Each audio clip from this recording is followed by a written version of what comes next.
Oke, Assalamualaikum warahmatullahi wabarakatuh. Bertemu lagi dengan saya Pak Yanto di channel YouTube saya Yanto Tanjung, channel belajar bahasa Inggris.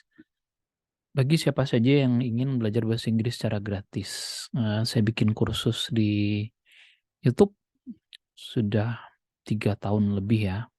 Alhamdulillah sudah dapat 100.000 subscriber yang ini, ya 112.000. Bagi yang belum kenal, saya selalu memperkenalkan diri bahwa saya adalah dosen bahasa Inggris di Universitas Jambi. Moto channelnya adalah dari Unja untuk Indonesia. S1, S2, dan S3 saya pendidikan bahasa Inggris. Saya pernah kuliah di Australia di 3 universitas yang berbeda. Oke, itu tentang saya. Supaya Dede yakin bahwa saya memang punya keahlian dalam mengajar bahasa Inggris. Bukan dosen kaleng-kaleng, bukan dosen matematika ngajar bahasa Inggris, atau dosen uh, pertanian yang ngajar bahasa Inggris. Jadi dosen bahasa Inggris beneran. Oke, kali ini seperti yang terbaca dalam judul, kita lanjutkan materi dari buku ini ya, 100 Moral Stories. Serial belajar bahasa Inggris melalui cerita atau kisah. Sebetulnya kita fokus belajar kosakatanya. Dan di dalamnya juga bisa belajar grammar. Walaupun terlihat itu belajar reading. Jadi 3 sekalian, ada reading, ada grammar, ada vocabulary. Bahkan sebetulnya juga ada structure-nya kalau diperhatikan. Makanya saya mengajarkan ketika membaca, kita menggunakan teknik namanya think aloud. Judul lagu dari Ed Sheeran, tapi itu adalah semacam teknik yang memang dulu saya belajar di Australia, bahwa teknik itu sebetulnya sangat bagus. Ketika kita membaca, bacalah keras-keras, kemudian setiap kata yang ada coba dipahami, baik per kata maupun per kalimat. Lalu lihat dia kira-kira ini kalimatnya bentuk lampaukah, sekarangkah, yang akan datangkah. Fungsi kata itu sebagai apa, dan seterusnya. Nah, begitu cara belajar kosakata yang benar. Tidak menghafal 10 kata per hari lalu jadi 300 kata per bulan, nggak seperti itu. Karena saya jamin ya, adik-adik ngafal sampai 300 kata per bulan. Bulan ketiga itu, yang bulan pertama itu sudah lupa itu sebagian besar. Kenapa? Karena nggak dipakai. Cuman kata-katanya saja lalu maknanya. Padahal mempelajari kosakata itu selain tulisannya, ejaannya, maknanya, pemakaiannya dalam kalimat yang penting, konteksnya, lalu fungsinya sebagai apa? Sebagai kata kerjakah, sebagai kata sifatkah, kata bendakah, dan seterusnya. Oke, kita sudah sampai pada seri yang ke-8 atau cerita yang ke-8 dari seri 100 Moral Stories. Tadi pagi ada yang minta saya, kemarin ya, yang minta, Pak tolong dong dilanjutkan yang ini. Karena saya sempat pindah ke review, book review ya. Jadi ini silakan ada di download, ada di channel ini di bagian awal, bagian profil saya, bagian bawah itu. Atau kalau mau bisa diketik di Google 100 Moral Stories, itu akan muncul 76 halaman dalam bentuk PDF.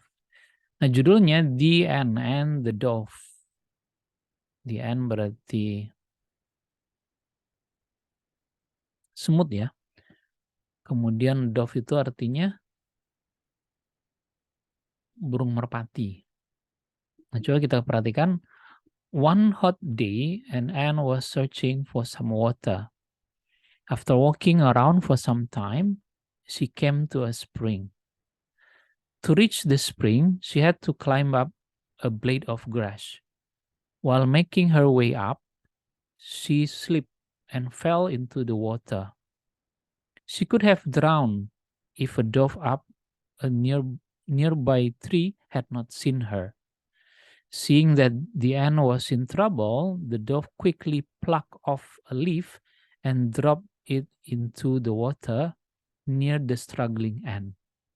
The ant moved towards the leaf and climbed up there. Soon it carried her safely to dry ground. Just at that time, a hunter nearby was throwing out his net towards the dove, hoping to trap it. Guessing what he was about to do, the ant quickly bit him on the heel. Feeling the pain, The hunter dropped his net. The dove was quick to fly away to safety. One good turn deserve another. Mari kita lihat maksudnya per kalimat ya. One hot day. Ini satu frasi.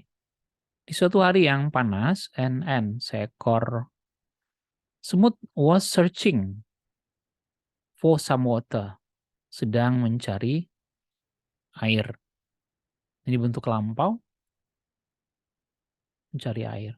After walking around for some time, setelah berjalan, berkeliling untuk beberapa waktu, she came to a spring. Dia berarti semut tadi berjenis kelamin betina ya. Dia sampai ke sebuah spring. Spring ini semacam mata air ya. Sebuah mata air, di suatu mata air. To reach the spring, untuk mencapai atau bisa mencapai ke mata air itu, she had to climb up a blade of grass. Dia harus memanjat ke suatu rumput, a blade of grass. Jadi dia harus manjat ke rumput untuk bisa ke sana. While making her way up, ketika dia mencoba ke sana, she slipped. Dia tergelincir and fell. Untuk lampau semuanya into the water. Dia terjatuh ke air. Jadi sudah kebayang ya, dia naik melalui rumput, kemudian pas jalan tergelincir, lalu jatuh ke air. She could have drowned. Dia bisa saja. Nah ini kalau ada diperhatikan, ini bentuk pengandaian tipe 3. Bisa saja. Dia bisa saja tenggelam. If a dove up a nearby tree had not seen her. Dia bisa saja tenggelam jika seekor, jadi ini semutnya, jika seekor burung merpati yang ada di dekat, yang ada di atas pohon, had not seen her, tidak melihat dia. Seeing that the ant was in trouble, ketika merpati itu melihat bahwa semut itu sedang dalam masalah, the dove quickly plucked off a leaf.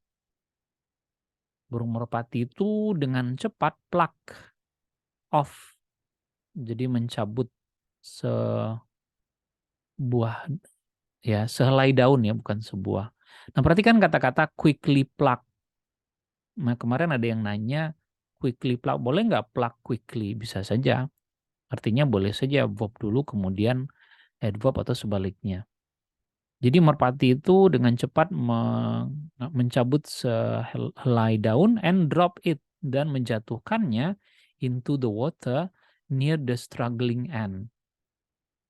Ke dalam air dekat semut yang sedang berjuang itu, karena dia mau hampir tenggelam. The ant moved towards the leaf. Kemudian semut itu move, bergerak atau mencoba menggapai daun tersebut, and climb up there, dan memanjatnya. Soon it carried. Segera daun tadi pengganti the leaf. Segera daun tadi membawanya dengan selamat to dry ground, ke tanah yang kering. Just at that time, nah pada saat yang bersamaan, yang hampir bersamaan, a hunter, seorang pemburu nearby, di dekat situ, was throwing, sedang melemparkan his net. Net adalah jaring, towards the dove. Dia melemparkan jaringnya ke burung merpati ini, hoping to trap it, dengan harapan bisa menangkapnya. Trap. Guessing what he was about to do, karena dia sudah menduga apa yang akan dilakukan oleh pria tadi, hunter tadi. The ant quickly bit him on the heel. Semut tadi dengan cepat menggigit pria tadi on the heel. Heel itu berarti di kakinya ya, tumitnya. Feeling the pain karena merasa sakit, the hunter drop his net. Pemburu itu menjatuhkan his net, jaringnya tadi. The dove was quick to fly away to safety. Langsung saja merpati itu dia cepat terbang jauh dan selamat. Jauh ya, terbang menyelamatkan diri. One good turn deserve another. Jadi satu kebaikan itu pantas untuk dibalas. Nah sekali lagi adik-adik, ketika membaca apapun, ini kan hanya contoh ya buat adik-adik pemula, hanya contoh sebuah cerita. Nah cobalah baca cerita yang lain. Tingkat kesulitannya ya dinaikin, tidak hanya yang mudah-mudah saja. Coba kadang-kadang baca di surat kabar, misalnya CNN. Walaupun adik-adik masih pemula, BBC misalnya, atau di Jakarta Post, cari aja berita-berita ringan. Mulai dari berita yang adik-adik sukai. Maksud saya, kalau dia suka sepak bola, ya cari berita sepak bola. Apa sih yang terjadi sekarang? Apa sih yang lagi rame? Lalu baca beritanya di koran berbahasa Inggris itu. Cari yang bahasa Indonesianya dulu, berita bola misalnya. Kemudian cari di koran yang berbahasa Inggris, supaya mudah dipahami. Nah, jadi begitu cara mempelajari sebuah kata atau menambah kosakata dalam bahasa Inggris dengan membaca cerita. Karena dalam cerita kita tahu konteksnya. Tadi kita tahu kosakatanya ada beberapa kosakata baru misalnya kayak plug misalnya, kayak apalagi tadi leaf, spring misalnya. Sorry. Spring itu tidak hanya musim semi ya. Dalam konteks tadi nggak cocok dia musim semi. Dia adalah mata air. Jadi ada juga leaf misalnya, ada blade of grass misalnya. Nah, dengan begitu kosakata kita bertambah tanpa disengaja, kan tanpa kita sadari. Dan kosakata yang bertambah itu adalah kosakata yang paling sering digunakan. Nah, buku ini sudah disusun sedemikian rupa memang menggunakan kosakata yang paling sering digunakan. Ya, kira-kira sama dengan serial saya yang lain, yaitu 1000 kata pertama dalam bahasa Inggris. Oke, demikian. Terima kasih atas perhatiannya. Jangan lupa like, subscribe, dan share channel ini supaya banyak lagi yang dapat manfaat. Terima kasih atas perhatian. Mohon maaf atas segala kurangan. Bila ada budaya. Assalamualaikum warahmatullahi wabarakatuh. Bye-bye.